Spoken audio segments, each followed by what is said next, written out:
Hello, everybody, and welcome back to the Sanderlanche podcast for episode 3 of our baby break, covering 1-star reviews of the original Mistborn trilogy, the books that we've read so far, while Dak and Jamie are out just having had a baby, doing all sorts of fun baby things. So I am Data, and with me is... It's Joe, just me, too bad. Yep, it's just the two of us, and this time we are doing 1-star reviews of The Hero of Ages, the third book in the Mistborn Era 1 trilogy.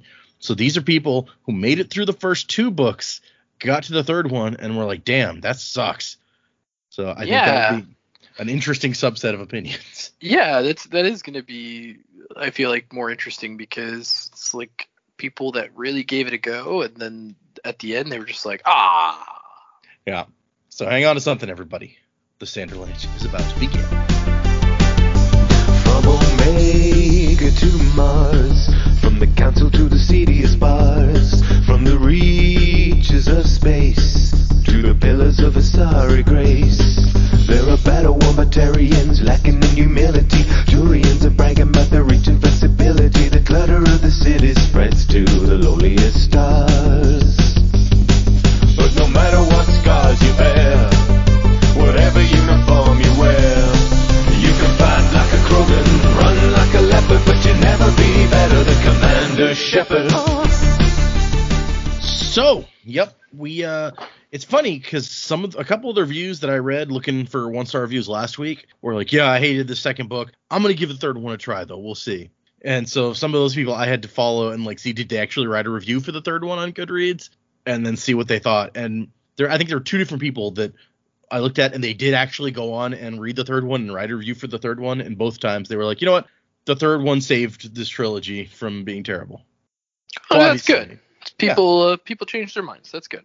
So obviously none of them made it this time, since these are all 1-star reviews of this book. But I thought that was a funny little aside. Well, before we jump in, are there any book trilogies that you have read, and then you read the last one, and you were like, oh no, this is terrible? The Hunger Games, the end of the third Hunger Games book just ruined the entire trilogy for me. So I've never read that really? again. I only read the first one of those. I never finished it. It really wasn't for me. I think the first one was the best one, so it's probably fine. Yeah, if that was the best one, then for sure, then I didn't need to finish it. I'm trying to think of what other trilogies that I have read that I was. Or it doesn't have to be a trilogy, just like any series that wrapped up and you were like, mm-mm. Yeah, hold on. I'm gonna look through my Kindle now because I'm sure there are. I read the whole series of the Guardians of Ga'Hoole books, which, by the way, are clearly intended for little kids. So it's not. I was not the target audience for that series, but they were not good. It started out okay, and then it just got worse and worse. Yeah, I don't think I've ever gotten to the end of a series and not liked it. I think simply because if it gets to that point, then I'm not going to finish. Like I have read series before that I just don't ever finish because I'm like, you know what, I'm not enjoying this. Game of Thrones, prime example. Of course, that one's not finished, right, but it's prime example of a series that I started and then never completed the books that were out because I just lost interest. There's a couple series that I have on my list that started out really good, and then it's not that they got bad or anything. It's just you went too long on this. You've got less interesting as we went. Like the first book of Richard Kadri's Sandman Slim books, I love the first book. Sandman Slim is a great character. They do it really well. And then the next couple books, still really good. I think there's 8 or 9 out now. And by now it's just I still read them and the character's still fun, but it's just you've really kind of run out of good stuff to do with this. And did you ever read Artemis Fowl? No, I never did get around to reading those, probably because I really just didn't see them as something that was for me at that. Yeah. I think by the time they were coming out, I was a teenager and I really just wasn't interested in reading them, so I never did do that. Yeah, once again, that's definitely directed at a younger audience. I really like the first book. The main character is really is interesting because he's this young super genius villain, and kind of unapologetically so. But then as the series progresses, they want him to be a sympathetic, somebody that the audience likes. So he morphs from being a villain into being a good guy, basically. And that I was just like, why? He was such a fun, like, anti-hero, basically. And then you're like, no, he needs to be like he needs to be working to fix the environment and all this BS. And I'm like, come on. That's not fun. Yeah. I'm sure it got good reviews because it was an interesting, like, idea. And then the guy was like, well, how can we turn this into something positive for kids that are reading this? And I bet you that's the way it went. But I totally agree. If you did like a whole series of like super genius kid villain where every, like, even every book could be about different people that are trying to stop him from accomplishing his goals, I think that would be really interesting direction to take that. Yeah. Yeah, and the whole first book is him, like, trying to pull off this heist against against fairies, and he's got like this intricate plan, and even though stuff goes wrong, he's super smart and he's planned ahead. It's like this bad guy Batman thing, and I was like, yes, and at the end he like wins or whatever, and you're like, yeah, it's awesome. And then later it's just like, oh, I want to be friends with the fairies and we're gonna help people and beat the bad guys. And it's like, whatever, okay. Just gotta be so blah. Yeah. Okay. I think that's probably. I'm looking through my books, and that's the ones that stick out to me. The Gentleman Bastard series. There's 3 books out so far, and I really don't like the second one, but I really love the third one and the first one, so it's okay. Yeah. What are those about? I've never heard of those. So the first one is The Lies of Loch Lamora, and it's like a fantasy. It's kind of Ocean's 11 meets Game of Thrones fantasy type thing, where it's like clever thieves pulling a heist, but it's also in this like really cutthroat, vicious, very bloody, violent fantasy version of Venice, essentially. And so I love the first book, The Lies of Loch Lamora, one of my favorites. And then the second book, they go on like a pirate adventure. I'm not really big into pirates, so I'm just like, okay, whatever. But then the third one, they have to rig an election, and once again, that was fun for me. So yeah, you just reminded me of this with Pirate Adventure, because I'm not super into pirates either. But the one exception to that for me is the One Piece manga, not the show. For whatever reason, I do not like the anime at all. But the manga is actually very fun to read, and I think it's probably just because it's fast. Like, manga, they stretch everything out in the animes, right? Primarily, and I think because the manga has such a quick pace to it, I actually really enjoy it. But the anime is just way too slow. So that's probably the one exception to pirate stuff. Like, I'm not super into pirates, but One Piece, the comic, I actually really enjoy. Interesting. I don't read a lot of manga, so it's... Yeah. The only things I'm reading right now are Dragon Ball Super, because the show ended, and did it? Basically because they were waiting for more material, because the anime got ahead of the manga. So I'm reading Dragon Ball Super just because I'm a big Dragon Ball fan, so I want to know what's going on. And then I also read My Hero Academia, because that's actually pretty fun. The anime's pretty good. They try to stick to the manga as much as possible, I feel like. But yeah, those are the only 2 manga I read that like are current. I'm not current with One Piece. I'm like way behind. So on Dragon Ball Super, they didn't like Game of Thrones it and just start making up their own shit? So they did for the anime for Dragon Ball Super. That's kind of why it had to end, because it got way ahead. Mm-hmm. So basically the manga has pretty much followed a lot of the stuff that the anime did, but the anime added a bunch of stuff, or changed certain story parts and things like that, because the material hadn't been written yet.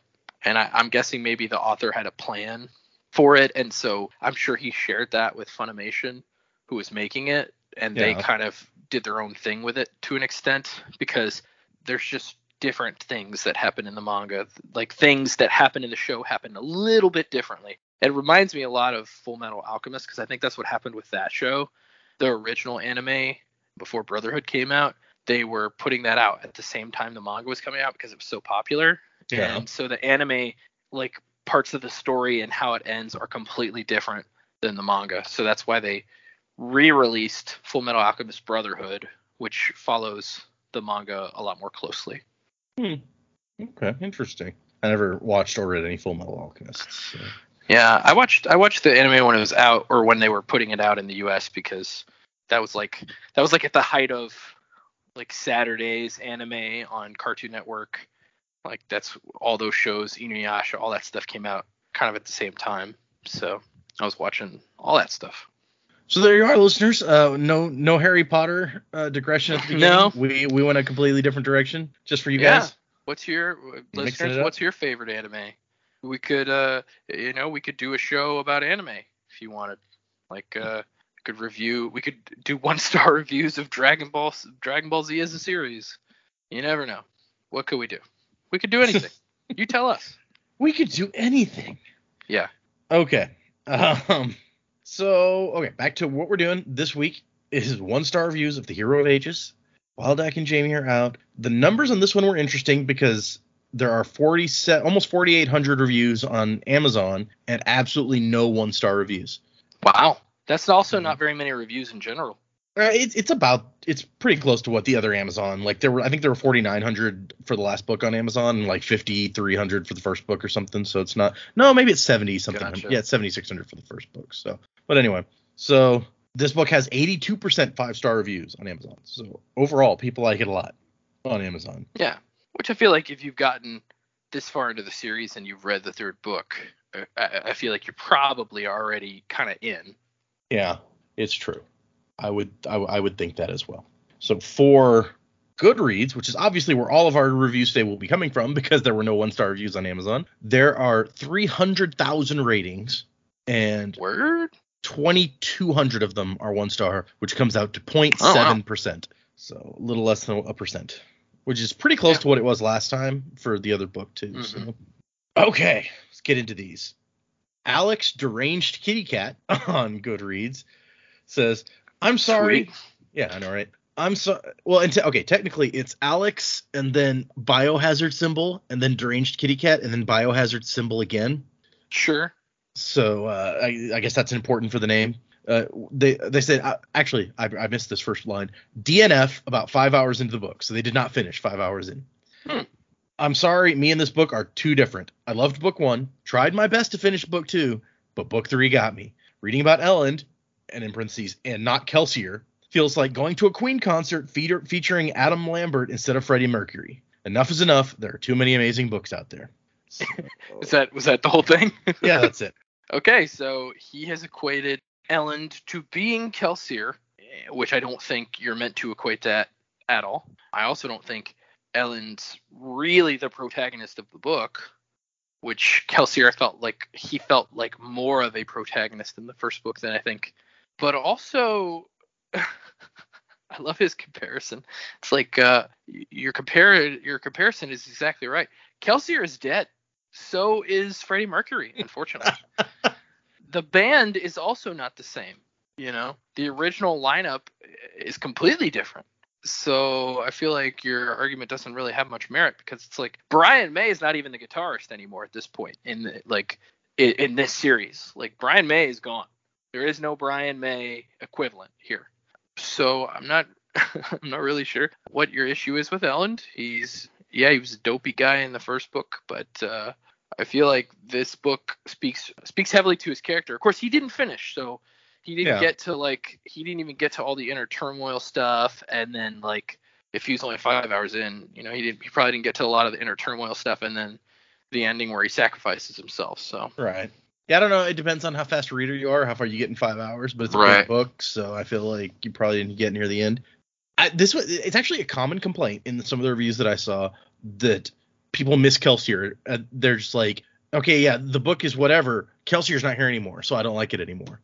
Interesting. So they came for the Kelsier in the first book. They suffered through no Kelsier in the second book. I'm not sure what they thought was going to happen. Yeah, you thought Kelsier was good. I wasn't dead after all. Yeah, he walks over the rise, no bones, obviously, because his bones have been taken. Yep. And just I'm here. I mean, well, and he kind of does. We find out after Secret History. Sure. There is some of that to it. Yeah. It sounds like these people needed to read the Secret History parts up to the end of the second book after reading the second book to enjoy it.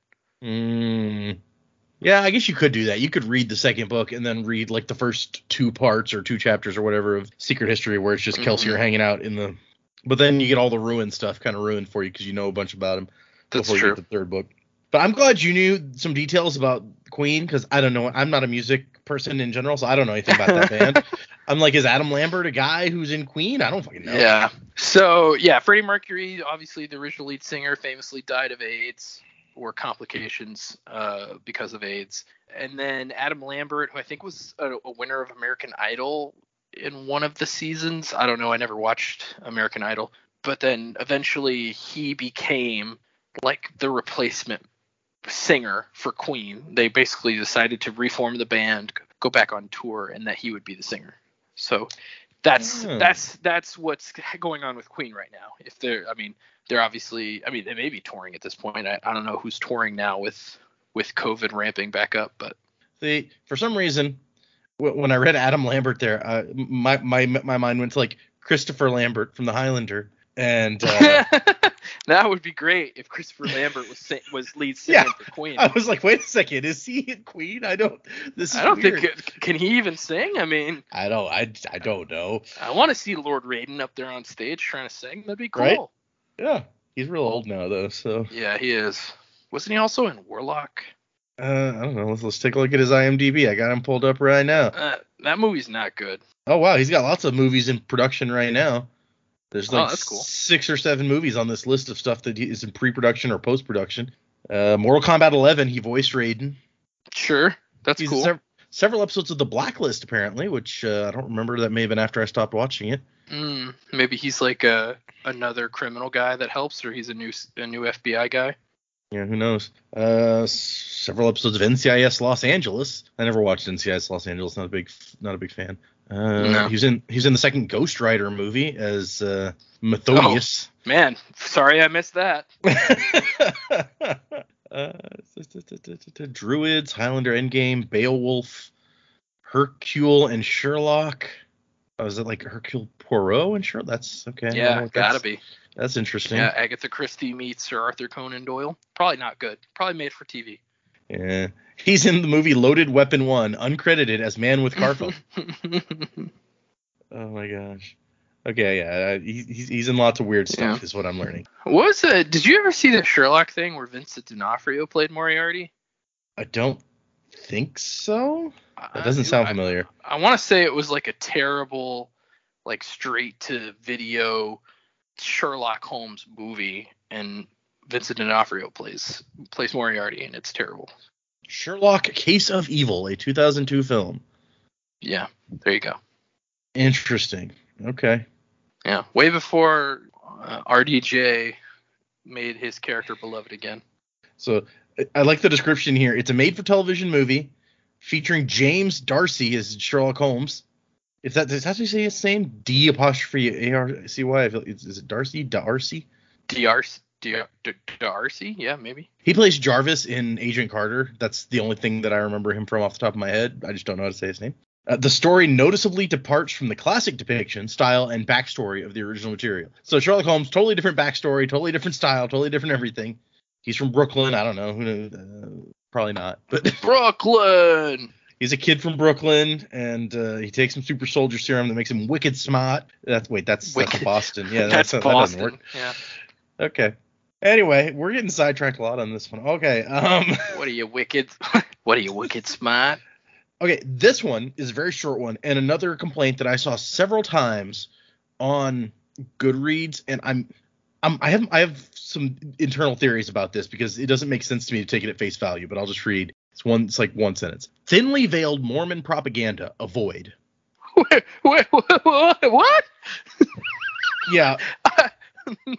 More thinly veiled Mormon propaganda. Hey, just because the guy grew up Mormon and he lives in Utah doesn't mean everything he writes is thinly veiled Mormon propaganda. But hey, maybe I'm the asshole. Maybe I don't know enough about Mormonism. Maybe this person is totally right. Well, I was about to say, I know some stuff about the religion, and none of this fits with that in my brain, but there were several people who were like, oh, this is clearly him pushing his Mormon beliefs, but by halfway through this book it becomes so preachy and clearly Mormonism being shoved at you that I couldn't finish it. And I'm like, really? I didn't get that at all. Yeah, maybe we're just dumb. Maybe. Or Uh, I thought maybe some church somewhere was mad. They're like, oh, this popular author is a Mormon. We have to go out there and stop people from reading his stuff. And we're like leaving lots of reviews where it's like, no, don't listen to this. It'll turn you into one of them. I don't know.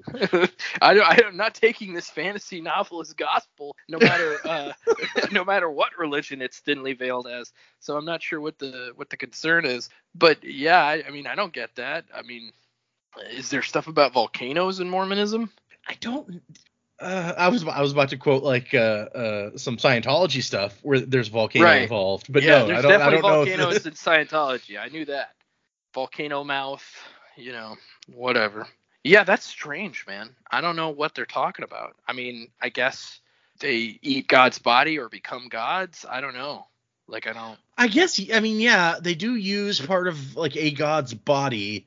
But then that god dies and somebody else becomes God, and I don't think that there's anything very Mormon in that. But no, I don't know. No, I just don't know enough about it to like comment, I guess.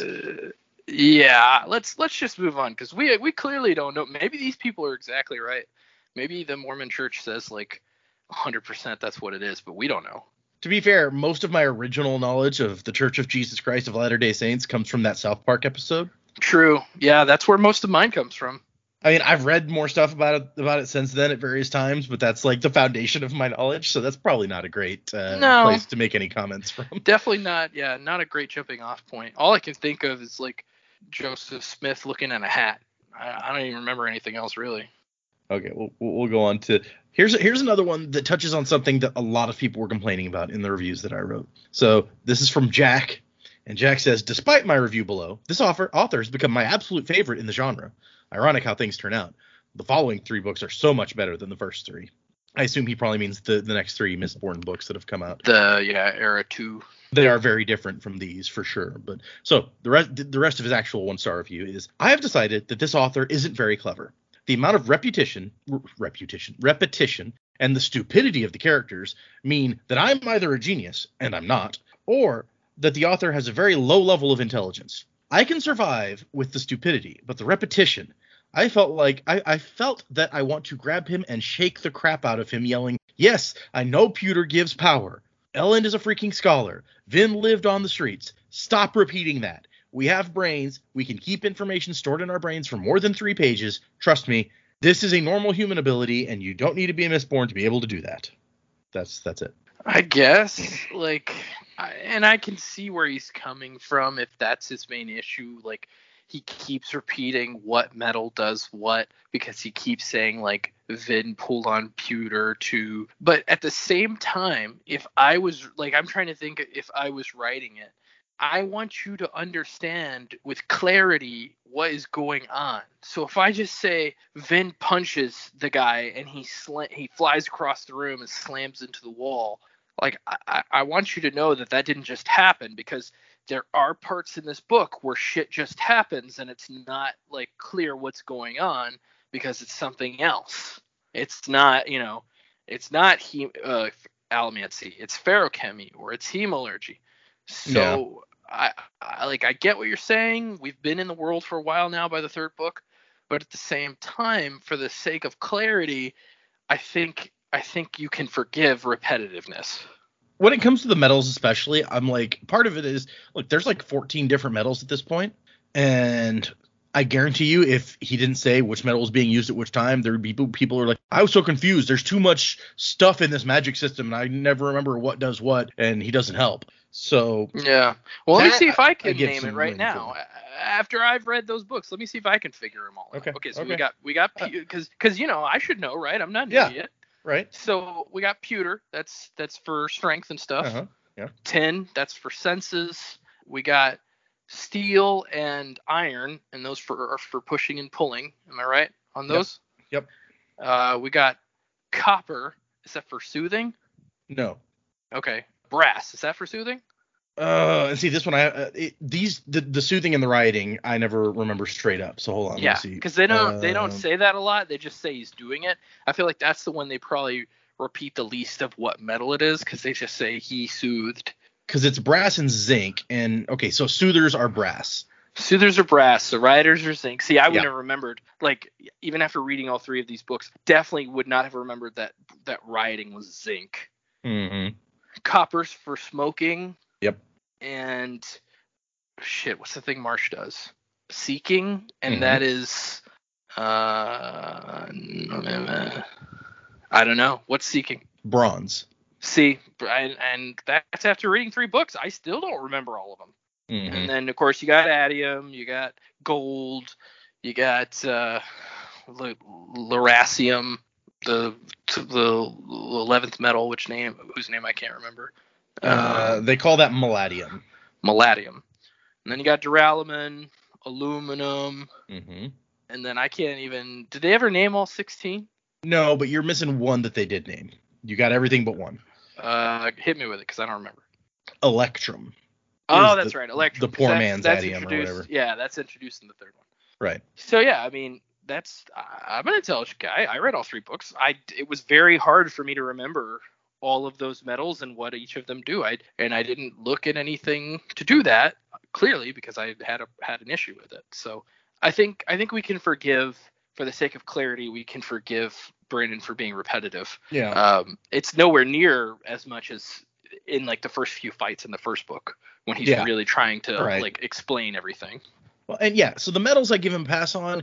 A lot of people complain about like the characterization stuff, like this person says, Ellen is a scholar, Vin grew up on the streets, you don't need to tell us this stuff over and over again. And I never felt like that was overly done, like that kind of thing. And maybe I just don't notice it as much as some other people. But I feel like I love the Dresden Files, my favorite series. But for the first like 10 books, every single book, we get the same introductions to everyone, because he's got to prepare for new people who have never read this before to meet all the characters again. And it's like, this person was 5 foot tall and had this color blonde hair and acted like this and looked like this. And it's like the same description every book. And that got to me. Like, I picked up on that. I didn't pick up on the same thing here, but maybe other people are more sensitive. Yeah, I mean, it definitely happens with the best of authors. Yeah, Jim Butcher for sure in the Dresden Files, and I even noticed that one quite a bit. But at the same time, the Dresden Files are definitely could be read until you get to a certain part in the series. They could be read as more self-contained stories. Yeah. So, because like you said, Dresden Files. But anyway. Yeah. So yeah, the introductions are kind of probably needed there. J.K. Rowling, bringing it back to Harry Potter, does the same thing in the first 4 books. Every book she introduces you, this is Harry Potter, he's not a normal boy, he's a wizard, he goes to wizard school. Meet his family, they suck. Voldemort killed his parents, it's the worst. Moving on. She does that for the first 4 books at least. Yeah, that's a good point. I don't think it's until the 5th book that you don't get an introduction to who he is. Actually, you may actually get it. It's just not in the first chapter. Because I think the 5th book, the first chapter is from that other perspective, right? The 5th book. Maybe I'm thinking the 6th book. Yeah, the 6th book is from Narcissa Malfoy's perspective. Yeah. But no, I think the 5th book starts. Oh, that one starts with him in the garden, right? I don't think that's the radio. Well, maybe that is the first chapter. Dudley Demented. Yeah, that is the first chapter. So you get a slight introduction to him there, not as like overly explanatory or expositional as the other previous books, but yeah, the 6th book actually starts with the Prime Minister of Britain, and then the 2nd chapter is the one at Snape's house. I forgot the Prime Minister bit. But yeah, so 100% authors do that, and you know, there's an editorial reason why they do that. It's like you have to understand that maybe this isn't the first time, or that maybe this is the first time somebody's picking up this book. Maybe they randomly found it in a library and started reading it. And so you kind of have to explain, like, hey, this is what's going on. But that all being said, I don't think that he over-explains who Ellen is or who Vin is. I feel like it's such a big part of their character that it just kind of naturally comes out. So yeah, really, I mean, it never occurred to me before hearing about this incident in particular, but going back to the Dresden Files, like the 7th book in that series is the first one that got made as a hardcover in the original printing, and so the publisher's like, look, you might want to do something. This is going to be your first hardcover. It's going to draw a lot of new people that will pick up this as the first book. So you want to do something for this book that's going to be a good introduction to people into the world. And he actually like switched the order that the story for the 7th and the 8th books were going to happen, because this one that ended up being the 7th, he thought was more interesting for new people. The 7th is Deadbeat. Yeah. That's a good one. Yeah, it's really one of my favorites up until the most recent ones. But yeah. If you guys aren't reading the Dresden Files and you like urban fantasy, dude, pick it up. They're good. Yeah, somebody in the Discord was asking the other day. It's like, hey, should I read the Dresden Files or Codex Alera? Those are two of his series. And I was like, I love the Dresden Files. I always recommend that. They read the first book and were like, oh, this is really fun. So yeah. I'm glad people are getting into. Stormfront, I think, is still a very strong introduction, like, to his work. I still think it's pretty good. Like, it doesn't suffer the same pains as I feel like a lot of other first introduction series books suffered. I think it's actually pretty good all the way through. A lot of people say the second one is the worst and the first one is the second to worst of the series, so people can get discouraged on those. But the second one I do not like. I don't like. Well, I won't spoil it for people who haven't read it, but I don't like the story or the beasties that he's fighting in that particular book. Somebody else said that in the Discord too. They're like, yeah, I read the first two, but I didn't like the second one so much that I never continued. So for those same reasons basically that you said. So that's kind of funny. But no, like the third one's okay. The fourth one I think is really where it picks up. I like where it takes off. Yeah, I like Summer Night a lot. I actually really like Death Masks too. Mm-hmm. Yep. Deadbeat's good. Proven Guilty's not my favorite. I love Proven Guilty personally, but that's really it's just not. It's just not for me. But it's still pretty good. And then I haven't finished. I haven't finished White Knight yet. Anyway, sorry. I'm sorry about so much Dresden Files this time, guys. No, it's fine. They came here for it. It's all good. So the next you guys one want us to do Dresden Files stuff for the extra podcast. I would be perfectly happy to talk about that all day long. I'm just saying. So, but then it's not so much the Sanderson podcast. Yeah, it's not, and it's also like Dak has read all of these too, so he'd probably be up for talking about it. But yeah, once again, we'd be moving away from the Sanderson content. Mm-hmm. Okay, this review is a little bit longer, but it's not as long as some of the ones we're going to read here in a minute, because there were lots of long rants about this book. I do have to say that. Interesting. But this one is a shorter, long one. Jackie S. says, I'm pretty sure this is the worst book I've ever read. It was extremely... Whoa! I know, right? It was extremely misogynistic toward the main character we love, whether it be the violence Vin personally experiences and how it was written, or her quote-unquote how to be a wife arc in this book, to her personality removal, or to her ending. And that ending, not only was it horrible and not at all very clever like the author thought it was, but it was offensive. What the heck is up with that? It just disgusts me that we get a fantasy book with a female lead with a clear hero's destiny, and it's just ripped away from her. It's not clever or subversive. It's bad writing. The writing was horrible and sometimes unreadable, and I was fine reading Mistborn. It read like an outline way too many times. The book was also really long for no reason. Also, what was up with the ableist crap? The book had our heroes degrade a man with a physical disability? ? The coda was dumb too. Old Sanderson here to remind you that women can't be gods, as he has both of the original, in a sense, godly figures as both men, even though one of them is called Preservation, and every damn civilization has a Mother Nature myth. And oh my god, I hate this book. That's the end. All right. Well, look, I'm not a woman.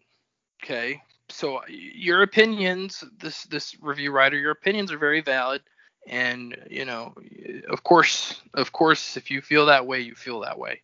But I feel like maybe you were kind of pushing some extra stuff on here that wasn't there. Because, I mean, I really don't think her destiny is ripped away from her. And maybe it's because I have the hindsight of Secret History, but it's like, no, this was her destiny.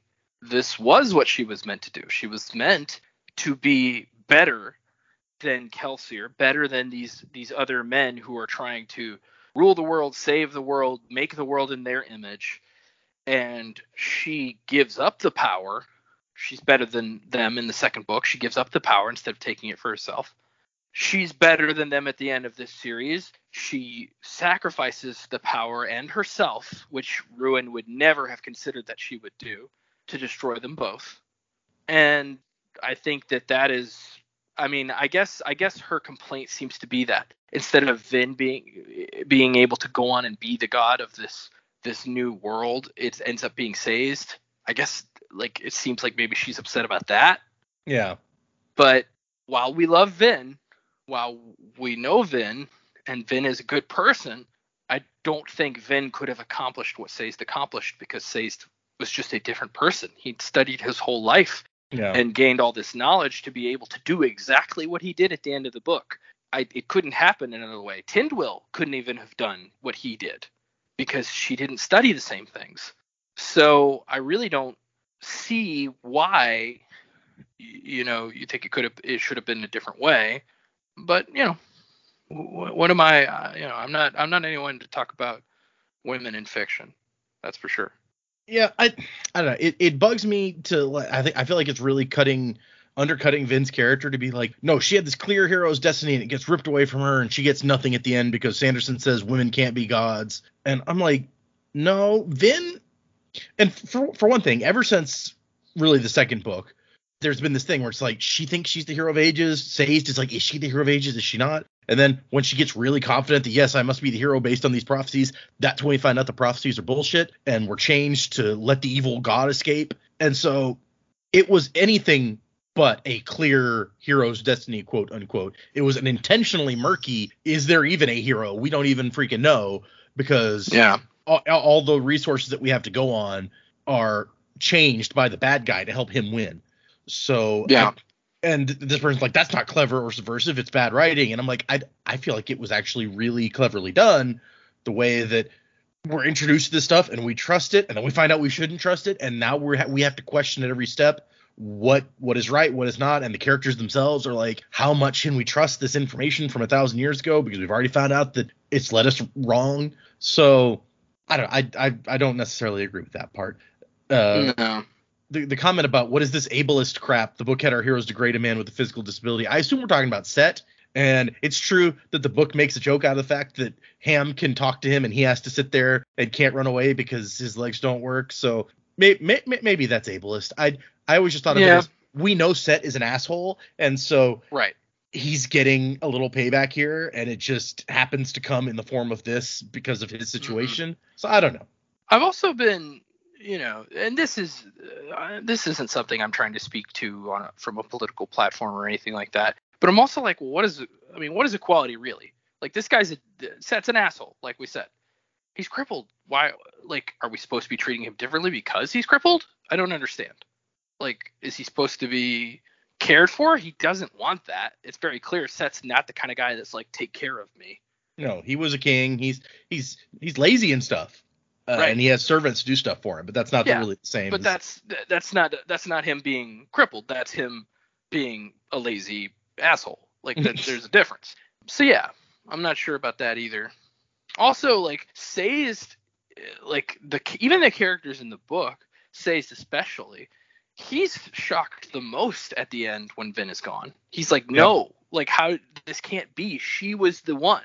She was the one who was supposed to do this. So it's not like he's saying, women can't do it. See, even our characters know she can't. Like, no, that's not what happened at all. Like, Sazed is he has so much faith that she's the one. She's it. And it's not until the very end when he's like, oh crap, it's me. But I don't want it to be me. And then, but he knows he's got to do it. Also, Vin was a god for a while, so he's definitely not saying women can't be gods. Right. And slight spoiler, we found out that there are at least 16 gods out there, or were at some point. They are not all men. Mm-hmm. So just. Oh, well, thanks for spoiling that. No, I mean, the odds were pretty good that they weren't all going to be men. But okay, let me pull another one out here. I hope the women's shards have hair loopies like Katara.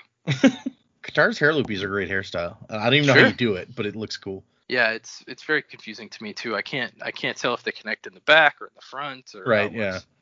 This one is an interesting one. It's a short. Meg says the second book of the series will forever be one of my favorite books ever. However, the ending of this book spat on everything I loved from this series. I can't in good conscience give it more than 1 star. It is a tragedy of disappointments. There were a ton of things that felt off. The emphasis on other characters, the pacing, the resolution to Sazed's arc, Vin's arc, while the book does tie everything into a nice little bow, revealing Sanderson's foresight, it really makes me wonder, this is what you planned for? All that effort to plant little hints ahead of time, and your whole master plan boiled down to this. I am saddened beyond belief and am in mourning for what could have been my favorite book series of all time. So this, it's funny to me that they love the second book so much. Right? Very, Yeah. Very interesting. And I'm curious to know like the specifics of how this book particularly spits on the stuff from the last one, because I don't feel like it does that. But I guess this is another case of this person is more interested in the events that are taking place and not the characterization that is happening. Although they say that Vin and Sei's arcs are unsatisfying, I'm not sure how. Like, yeah, Vin dies. We've talked about that. It's a bummer, but she's with Elend. They're together.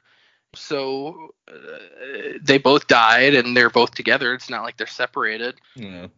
But Sei's, I feel like that's as kind of as good as it could have gotten from Right. Sei's, because Tinwheel's not coming back, and now he's been charged with taking care of Scadrial.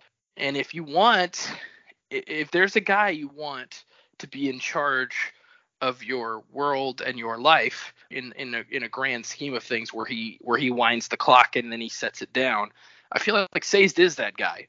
And I think that's the whole point, is Sei's never grasped for power himself. He was always looking for something to believe in, something to hope in, and now he has become that thing. But so I really don't see how it's seen as unsatisfying. But the person says that they don't like the emphasis on other characters, which I kind of assume has to mean Spook, because I'm trying to think if any other characters get a lot of emphasis outside of like Vin and Elend, who were already heavily emphasized, and Sei's, who's also already heavily emphasized. I mean, maybe Breeze gets a little more screen time than he has at some points. And Tensoon. Tensoon gets his own sections. Yeah, they're just not that long. I kind of forgotten that. For a while, it was like we, as the readers, were kind of like, oh man, we like the Tensoon stuff. This is good. Yeah, you're like, where's more Tensoon? And to be fair, his end is a little anticlimactic. I was about to say that. Yeah, I think his end is probably the most unsatisfying character arc in this book, because at this point we really like Tensoon, we were rooting for him, and then he never does make it back to see Vin again, and then like he tries to choke Sei's out, and then he's gone. That's the end. So yeah, it is kind of a bummer. Okay, I got another one sentence one here. This person, Anna, says, really unfortunate that all the main characters suddenly have to have superpowers. That's it. So she's playing the Batman card, right? It's like, Batman doesn't have superpowers. He's just as important and cool and good, which I totally agree with. But I think that also that was kind of the point. Spook ended up doing quite a bit of things without his powers that were pretty good. And then he just gets powers at the end as a bonus, right? But we don't actually see, at least not yet. I wasn't even thinking about that. Yeah, what he's doing with his powers. But other than that, I really don't think that them all having the powers from the mist is a bad thing.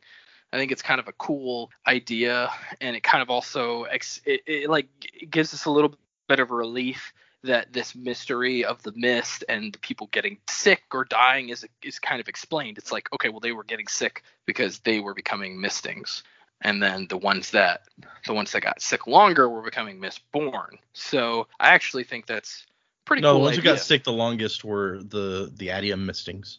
Oh, so they could only do Adium. Oh, that's right. I knew that, because they tried other metals and none of them worked. Yeah, right. Really, it's a weird complaint in my head about this book series that started, like, the first book, all the main characters had powers. That was the whole point, that they were part of, except for Doxson, I guess. They were all part of this crew where they each had these different superpowers and used them in different ways. And I guess, you made a point that Spook gets made a Mistborn at the end, but he was always a Tin Eye, so he always had some level Right. of superpowers. I guess Elend at the beginning of this, like at the end of the last book, becomes a Mistborn. Right. And that's probably the biggest change, is from nothing to everything that happens. And so maybe that's what this person's upset about, that Elend was like the one guy who didn't have superpowers fighting in this thing, but he was never really fighting. That was kind of the thing, was Vin had to save him from fights. So I don't know. Well, and I think maybe they're talking about the soldiers, like I was saying, like, all of a sudden all of these soldiers have powers. None of them felt like main characters to me. So when they said all the main characters, except for maybe Daemu, I think he's still a secondary character at best, but I could see maybe an argument there. No, but you're totally right. They did say main characters, so they probably are talking about like Spook and Elend and all this other stuff. Which, at the end of the second book, we don't know for sure that Elend has become a Mistborn, only that he can use pewter. So yeah. No, I think actually we see him bring pewter when she saves him, and then in like the epilogue, he's like, it looks like I guess I'm a Mistborn. That's right. I forgot about that. No, you're totally right. Yeah. So I mean, come on. Like we said in the first book, that was the whole point. It's like, got to get a grease man, got to get a this. Like, exactly. They had to have a crew with the full complement of abilities in order to be successful. And I'll give you that one of my favorite things in fiction is where you're in these worlds with these superpowers or whatever, and there's the one guy who doesn't have any, but because he's really clever and smart and like works really hard at it or whatever, he can still like hang in there with all the other guys, like Batman basically. I like that. Yeah. I like that in a story a lot. So it disappoints me when you get into a story, and I don't want to spoil anything for anyone, but there's one book series I'm thinking of in particular that's like 5 books long, and it centers on this character that is exactly that. Like, it's a world of superpowers. It's the one guy who, for whatever reason, doesn't have any, and he's forced to deal with that and to hold his own even without them. And then at like the end of the 3rd book or something, they're like, okay, you have superpowers now. And I'm just like, oh, really? Did we need to do that? Like that? I feel like that undercuts everything we've been doing up till now. So I get it. Yeah. I get that perspective. I don't think Elend was that guy. Elend was not like, I don't have superpowers, but I'm going to use my smarts to hang in there and still be. No, he was the guy who stands behind everyone who has superpowers because that's what he had to do. Right. Yeah. While we're on the subject of Batman, if you want to see something like that, where a super smart guy outwits a bunch of people, read the Tower of Babel. It was great. You mean the graphic novel? Mm-hmm. Okay, well, you said like that as if like it didn't involve Batman. I'm like, but Batman's in the Tower of Babel. No, 100%. I'm talking about Batman. Okay. I was like, that does sound like Batman because it's Batman. The DC animated movies did a take on that, which wasn't quite as good as the graphic novel, but was still decent. Like, I think it's Justice League Doom. Oh yeah. I've been watching through the DC animated movies lately, so that one sticks out when we're talking about that. Speaking of DC stuff, I did see The Suicide Squad on HBO Max because I forget that they put all their stuff on HBO Max as well. Right. I'm glad I didn't pay to go see it in the theater. It was good, but not so good that I would have wanted to pay to see it. I'm glad I saw it on the big screen. I thought it was a lot of fun. I totally forgot until almost the end of the movie that I'm like, oh, that character, that voice is Sylvester Stallone. I did not remember this. Oh, who does he play? King Shark. Oh, Nanawe, huh? I did not realize that was him either. Like, he says one line at one point, and I'm like, man, that sounds like, oh my God, that's right. That's Sylvester Stallone. What the? That's funny. Speaking of which, I didn't remember that. I just saw Free Guy today, and there's some famous people like playing random like voices of background characters in that too that I didn't notice until you get into the credits, and the credits were rolling, and I'm sitting there like, wait, what? Hugh Jackman was random guy in Alley. Dwayne Johnson was random bank robber. What the hell's going on here? They really wanted to fill it with stars. So yeah, there's some random fun people in there. Yeah, I'll say Idris Elba. No offense to Will Smith. Idris Elba much more interesting to watch than Will Smith. Idris Elba was I'm good with that. I saw some people complaining that he's apparently been cast to play Knuckles in the second Sonic movie. Oh yeah, I mean, why not? Who cares about that? Well, Dak for one was like, fine, don't cast an Aussie to play the Echidna, sure. And somebody else was like, hey, it's not like Australia is the only place that okay, never mind, sorry. Because yes, that's where it gets. Hey, I mean, come on. Don't be like that. I mean, it was made in Japan. None of the games where they talk, I don't think he's Australian. Yeah, I don't know that I've ever. I don't recall Knuckles talking in a game. I'm sure it's happened plenty, but there's at least one TV show that he was in, and I'm sure he was not Australian in that one. So no. I mean, really, what they should have done is have Steve Urkel play him in the live action movie, but that didn't happen. So. Oh, play Sonic. Yeah. Okay. Yeah, he plays Sonic. He's played Sonic more than anybody else. Yeah, no, it makes sense. Sorry, we were talking about Knuckles, and so for a second there, I thought you meant Knuckles. I was like, well, why? But no, Sonic. No. Yeah, he plays Sonic a lot. It makes sense. That would be the ultimate baller move, though, if he did play Knuckles. You're like, fine, you won't. We're giving you Sonic. Yeah, it's like, you won't give me Sonic, I'll play Knuckles. It's like we'll have a duel between me and what's his name, Ben Schwartz. It's like, I'm gonna go toe to toe with Ben Schwartz. See how you like that? Okay, this one's interesting but quite long. So here we go. And I guess this person came back and okay, well anyway, here it goes. Tamsin says this book receives 1.5 stars. It was a 1-star review, so I don't know if you can't leave 0.5 stars on Goodreads or if they changed it, but the series overall receives a 2-star rating.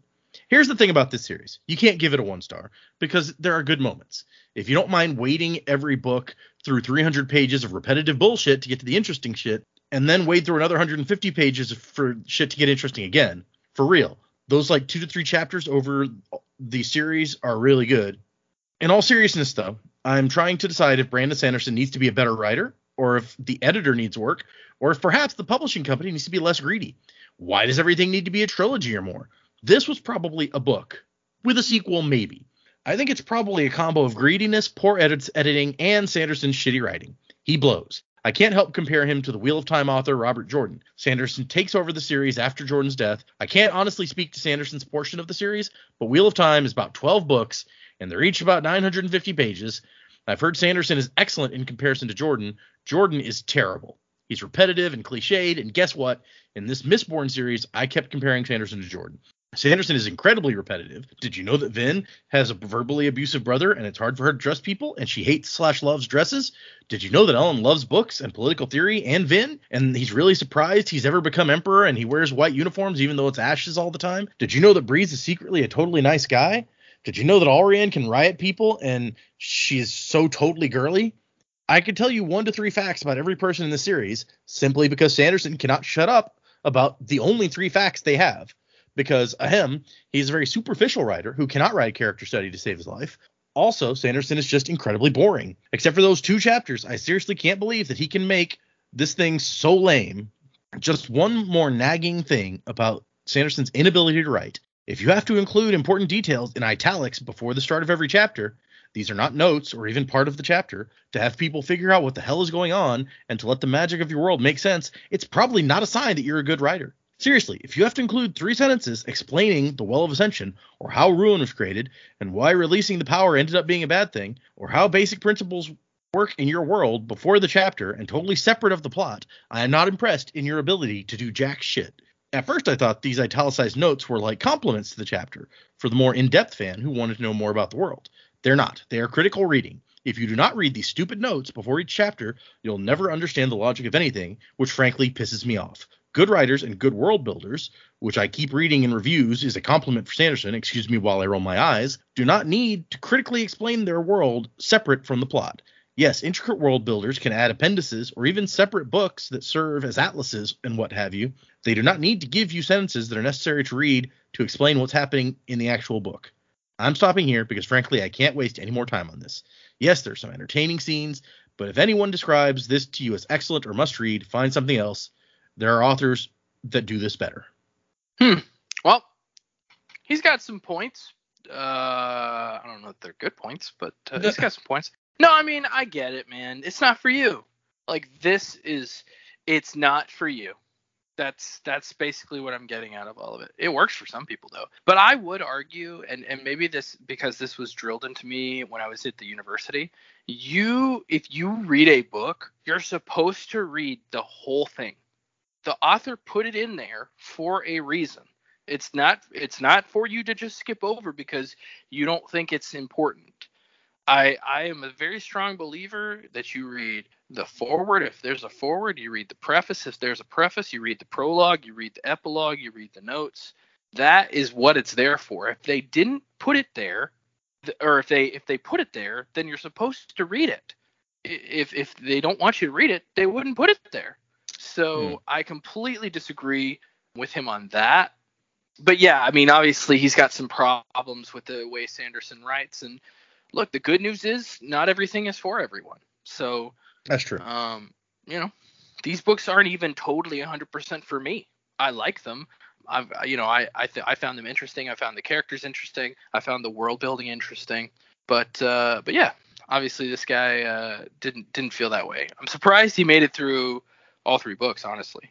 Yeah, especially if the epigraphs bother you that much, that's a big thing all the way through. So, and I don't know. Really, it is. Yeah, it's just different opinions, because I love the way that the epigraphs are used in all 3 of the books, because they're used differently in each of the 3 books, and in each 3 books, I feel like they do some interesting stuff, and it's a kind of thing that I like. And so, yeah, we're really getting into a personal preferences thing. One of my favorite, and if we ever get this far, one of the books that, or one of the series he's written does use this, one of the non-Cosmere series. One of my favorite in literature comedic approaches is when people use footnotes or endnotes for comedy. The kind of thing where you can think about it in a movie or a TV show, where it's like, this is sure to work, and then it pauses and there's like a voice that's like, it didn't. And so I love when there's like endnotes or footnotes where it's like something happens and then there's like this comedic footnote to it that's like, here's some random backstory on this thing that's really funny, or stuff like that. And so maybe that's a reason that I like the epigraphs and the way he uses them, is because it's the kind of thing that I enjoy. But there's some really funny books out there where it's like most of the comedy actually comes from the notes and not from the main text itself, which I started writing something in college that used that very heavily, that I never actually got around to finishing. But it was like, the concept was that it was like a guy on death row who was like really famous for these gruesome murders he committed and was convicted for. And it was like his autobiography, his memoirs of like his side of the story, the true side of the story. But it was after the guy was dead, and like some researcher had found like this, bundle in stuff that he'd left behind with all his notes. And so the researcher had published it, and it was exactly what the guy wrote, but the researcher had put his own like footnotes in. And so at first they're really academic, where the guy's like, one of the lines is the guy's like, so I went to this college and got this degree in this. I'm not going to say what college it is, because I don't want to taint them by association with what has happened to my name, basically.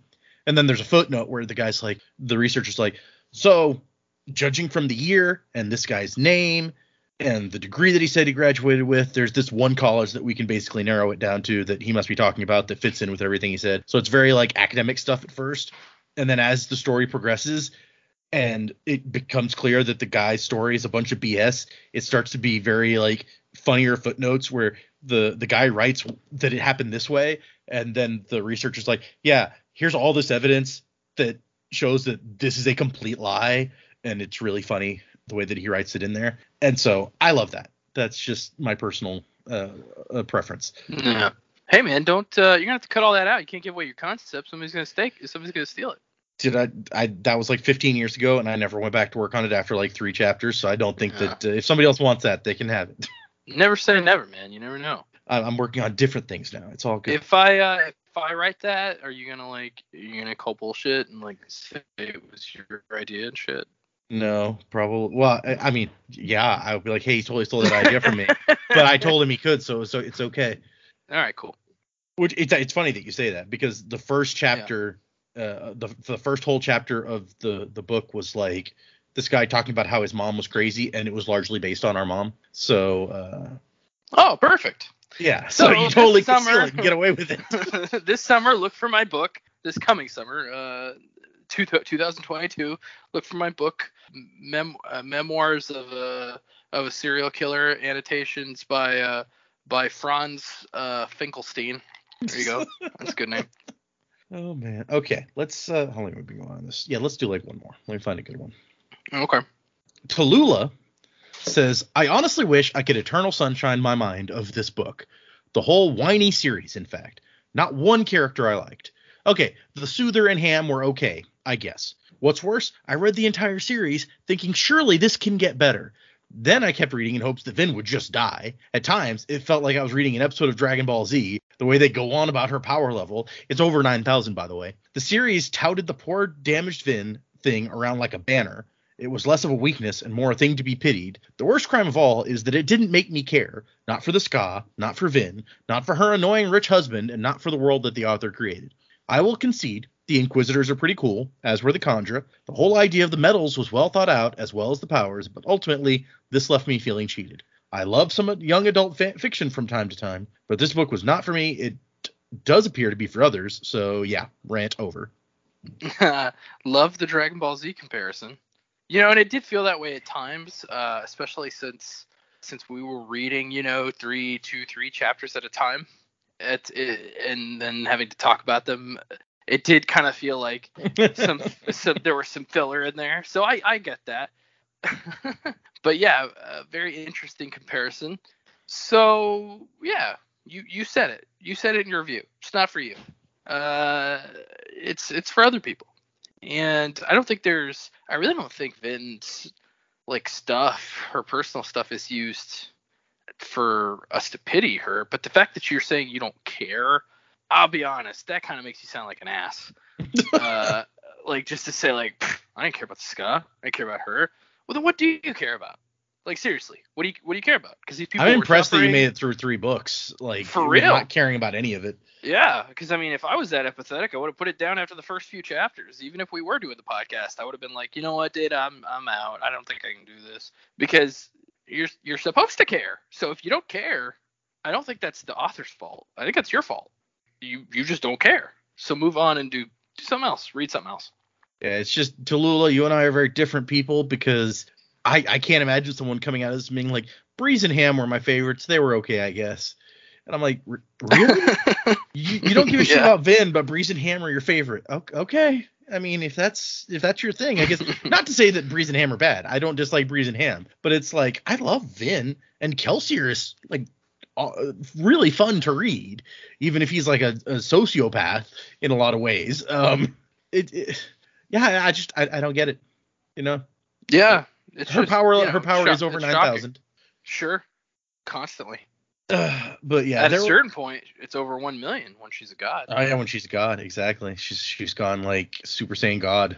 Yeah, Super Saiyan God, Super Saiyan Blue or whatever. Yeah, well, if it's Super Saiyan God, it's red. If it's Super red, Saiyan God, if it's Super Saiyan God, Super Saiyan, then it's blue.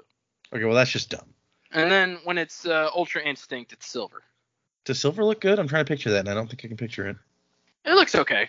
It kind of just makes him look like he's old. Yeah, okay. But yeah, there was a couple of themes that came out in my reading the reviews. One of them, that one that talked about like Vin getting cheated. A lot of people, and we saw it some in the last book, where it's like Vin is, and we've talked about it before, there's like not a lot of female characters in the book. Vin is the female character that you get and that you can be proud of. She's this awesome badass female character. People were upset that like Ellen is suddenly the stronger of the two in terms of raw like Mistborn power. Like, yeah, of course she can't be stronger than her husband, because you couldn't have that. Women got to be beaten down by the men in their lives or whatever. So that was a common. But at the same time, and it's funny because people ask Brandon, they're like, so who would win in a fight between Vin and Ellen? Because you said Ellen's stronger, and he's like, well, yeah, but raw strength doesn't mean everything. Like, right. Vin is way more skilled. She would beat him easily. Yeah, and I feel like that's pointed to many times in the book. Yeah. Ellen says like, yeah, I've got power but I have to work at like doing this allomancy stuff. Vin is natural. It's like breathing. She's like a prodigy. Yes, like it just happens. She thinks it and it happens. Moving around with horseshoes, no one had ever thought of that before, and she just did it. Yep. So like very clearly she is superior. Even against Kelsier, when she fought against Kelsier when she very first started training, it is very clear that she is more skilled or faster at picking it up than even Kelsier is. Yep. So because even Kelsey's kind of like, whoa, that's weird. That shouldn't happen. Yeah, it's like she like stood up to me in this pushing battle, and given the difference in our weights, there's no way that should have been possible. But she's just that good. Yeah. So like, I don't know. Again, it's like I don't really know what you're saying here. People that are complaining about that, it's like it's clear that she's better than her husband at the allomancy stuff. It's very clear. In fact, if Elend wasn't given the straight Lerasium to become a Mistborn, he probably would have died at some point without them there to help him. He would have died at the end of book 2 because he was about to die. Well, yes, but I mean, like if he had become a Mistborn some other way, like he snapped or something. Oh, okay. I don't think he would have been as well equipped to handle the things that happened in the 3rd book as far as like staying alive. Well, and when it comes down to it, like Vin becomes a god in this book. Like I'm not sure how you can say that like the men are keeping her down when she ascends to godhood and chooses to sacrifice herself to save the world. It's like, okay, well, yeah, I don't agree with you, I guess is where we come down on that. Whatever. Yeah, they wanted the story to end differently, and you know, to be fair, I did too. I wanted her to live, but didn't happen that way. But I don't think that makes the book bad. It just makes it end differently than the way that I wanted. Yeah, and we talked about that at the time. Like I had the same thing when I got to the end of the book. I really wished I was like, oh no, I love Vin. Vin is one of my favorite characters in fiction. I really like her a lot. I did not want her to die, but I also thought that the way that it was written was really well done, and that the whole setup and payoff to the story worked really well. And then after you see her in Secret History, you're like, man, this wraps up even better. Like her character 100%. arc goes so like the arc from the beginning of the story till the last time we see her in Secret History. It's like a really amazing character arc for her. Yeah. If you read the first 3 Mistborn books and you haven't read Secret History, I would say just for the sake of feeling that wrap up, you got to go do it. I think it was really good thinking on your part to have us read that right after what was fresh. Mm-hmm. Because even if there is stuff we're going to pick up on later because of it that we, maybe we shouldn't have, I really think that reading it and getting that kind of that sense of closure was important for the enjoyment of the first 3 books. Yeah, I agree. Obviously, since I picked that time to put it, but you're like, hey, if you haven't read this, if people are listening and you've listened to us all the way through here and you haven't read it yet, then I'm sorry for because you have had it all spoiled. Yeah, what do we have, like what episode is this? We're up to like 68 or something. Yeah, so you've got 68, probably more than half of those went 2 hours. So you've got several days worth of content for something that you didn't read. I'm not sure why you're here. Well, no, even if you just didn't read Secret History, like you listened to like 4 or 5 episodes on that, and we told you everything that happened. So I'm sorry. Yeah, that's it's true. A little late. Yeah, anyway, it's true. I feel like these reviews kind of wrap up what people thought of the series as a whole, as far as 1-star reviews. Yeah. But let's review the reviewers. Like, what of these 3 books, was there a particular review that stuck out to you that you felt was like especially true, or that you really thought was ridiculous? I'll be honest, my brain's still thinking about the magic system is trite and the story.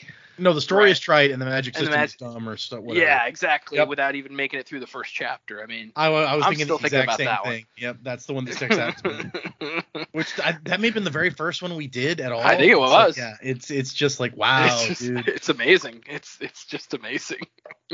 That one and from this episode, the thinly veiled Mormon propaganda. Oh yeah, the balls on somebody to be like.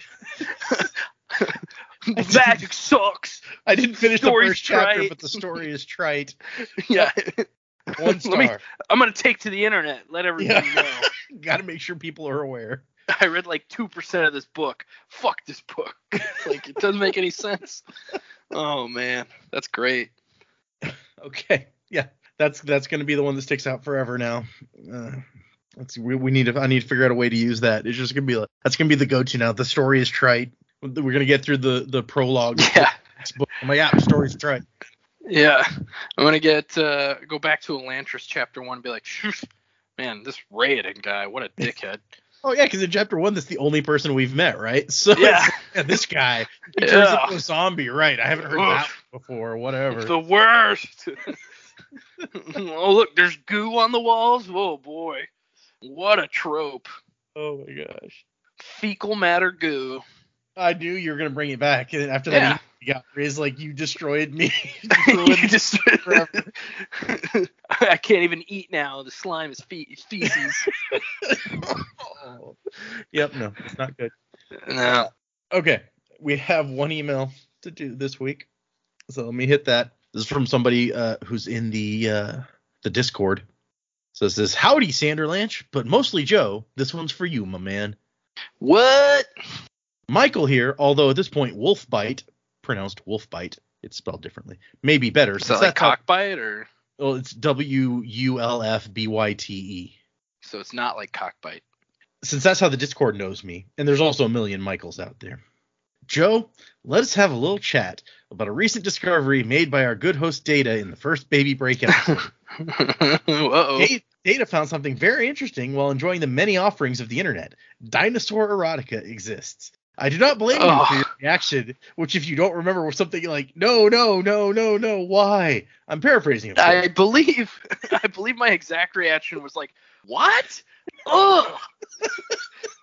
But your reaction got me thinking. You know how Data wants ideas for extra content. You know how he keeps mentioning, maybe something for a Patreon. Strap in, buddy. It's time to unveil exactly what I will be more than happy to pay for. Joe needs to read Dinosaur Erotic and react to Dinosaur Erotica. Just think. Just think. Soft, sensual music in the background. You narrate a complex yet graceful mating ritual. Two massive lizards enjoying a special moment together in a crazy world. Will the T-Rex in the background cause a disruption? Or maybe, actually, I'm going to end there in hopes of keeping this somewhat appropriate. I have no doubt you will gladly comply with these humble demands. Good old Joe, bringing us wholesome new content from another time. Trust me, this is where the money is. Wuzzing to the time of next, Sule. Wolfbite. P.S. Please don't think me some pervert that requires the intimacy of oversized lizards to enjoy life. This email is a joke.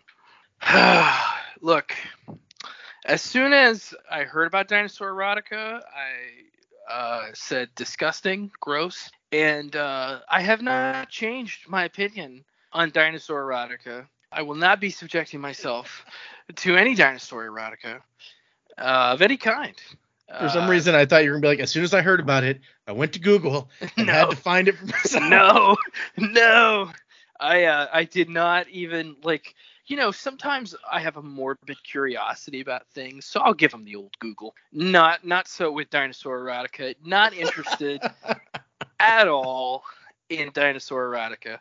Couldn't be more disgusted by it. Although I did play back my reaction because people were talking about it, and I have to say, I reacted exactly as I hoped I would react to hearing about Dinosaur Erotica.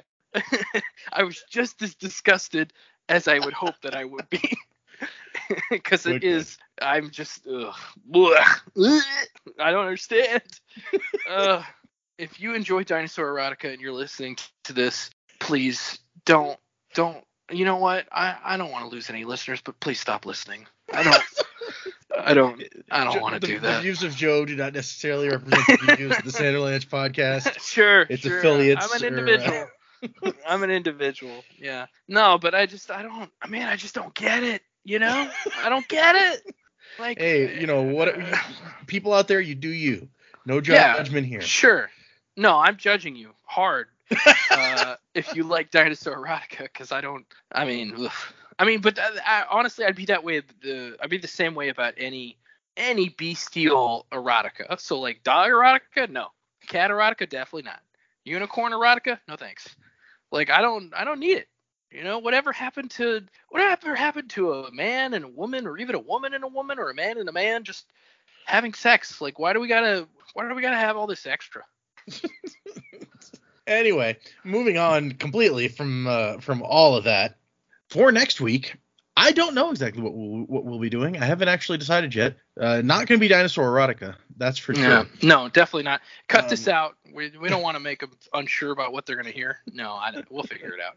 But come back next time for, I don't know what it's going to be. I want to thank everyone in the Discord and through emails and stuff who've been sending best wishes for Dak and Jamie. I've forwarded one email at least to them that came through, and people in the Discord, as soon as they found out, was like, oh my gosh, congratulations, and we're so happy for you. So Dak and Jamie, if you're listening to this episode, there were lots and lots of well wishes and people super excited for you. So, and hope you're doing well. Yeah. Also, thank you guys for listening still with Dak and Jamie being gone. We appreciate it. We Dana and I thought it was very important that you guys still got something. Yep. And you know, we like doing this, otherwise we wouldn't do it. But so we wanted to make sure that we didn't just leave you guys hanging, and we will figure out something for next week, but we appreciate your patience and everything through this, and I hope you guys enjoyed it. I think he and I both enjoyed doing it. So. Oh yeah, it was a lot of fun.